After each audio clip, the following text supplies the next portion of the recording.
Seen the lives destroyed by a commission such as that, which becomes a kangaroo court.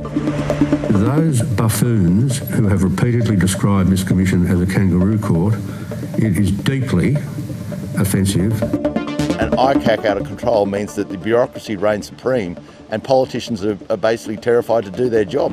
So no one would face public hearings under your approach? Well, again, it's not the approach to have politicians being subject to public hearings. Labor has promised to establish a strong National Anti-Corruption Commission at 2 elections. Now, in government, we are delivering on that promise. The Commission will have power to hold public hearings in exceptional circumstances and where it is in the public interest to do so. When the long-demanded Federal Anti-Corruption Commission was finally taking legislative shape last year, much of the debate focused on whether it would hold its hearings in public. Perhaps framing that focus was the spectre of the ICAC hearings in New South Wales that had brought down yet another New South Wales Premier, Gladys Berejiklian. I don't think it's a surprise to anybody in and around government to know that we threw money at seats in order to keep them.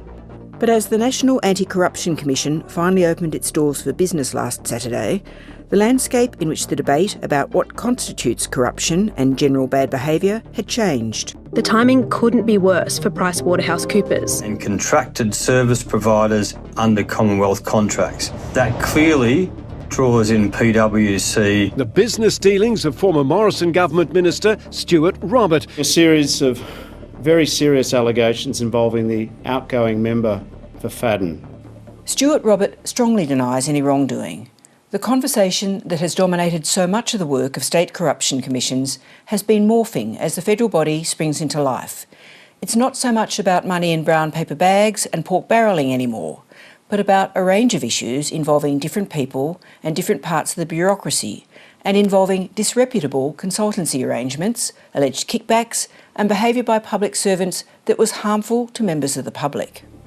Under the key provision of the NACC Act, Section 8, corrupt behaviour includes acts by people, whether public officials or not, that, quote, adversely affect the honest or impartial performance of any public official's functions or duties as a public official. So the first 2 items that we should stress are a breach of public trust. The second important one is to act partially so that you're not acting fairly, but you have a leaning or an absolute bias towards somebody for no good reason. It's also important to know that you don't have to be a beneficiary.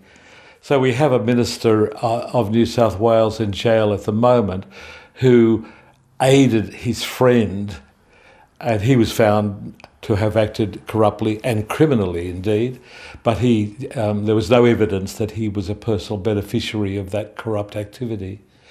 So, it's much more than criminality. The man steering the new body through a sea of huge expectations and also educating the public on just what the broad definition of corruption means is Commissioner Paul Brereton, a former Judge of Appeal of the New South Wales Supreme Court and, perhaps more famously, the man who oversaw the inquiry into allegations of war crimes by Australian troops in Afghanistan. On Monday, amid a clamour of politicians calling for other politicians and issues to be investigated, Commissioner Brereton set out its role. Much of the public debate has been concerned with parliamentarians, but the Commission will also be concerned with corrupt conduct involving public servants, individuals engaged in assisting Commonwealth agencies, consultants, and contracted service providers under Commonwealth contracts. There appears to be plenty of material to choose from. By the close of business yesterday, 186 reports had been submitted online. Around 60 referrals related to matters well publicised in the media. However, most famous cases before state commissions have erupted out of the investigating bodies themselves, not through highly publicised referrals. As one long-standing participant observed today, the last thing you do is flag that you're coming for them. Should it be sought to weaponise the Commission through inappropriate and unfounded referrals, I will not hesitate to use the power to make public statements if necessary to avoid damage to reputations and to say that the referral was inappropriate. We will more likely be interested in investigating matters that have current practical relevance rather than those that are historic.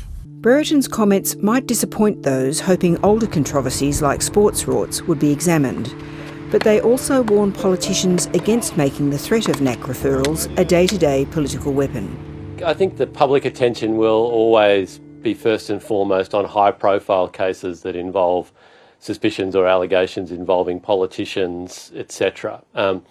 But that's unlikely to be the bulk of what the National Anti-Corruption Commission receives or has already received. The real underlying game changers will be the fact that anybody can raise any concerns, including private business people who suspect that some other private business got some advantage that they didn't get in their dealings with government. Some of the very cases that have been in the headlines in recent weeks prove interesting case studies in what the NACC may or can investigate.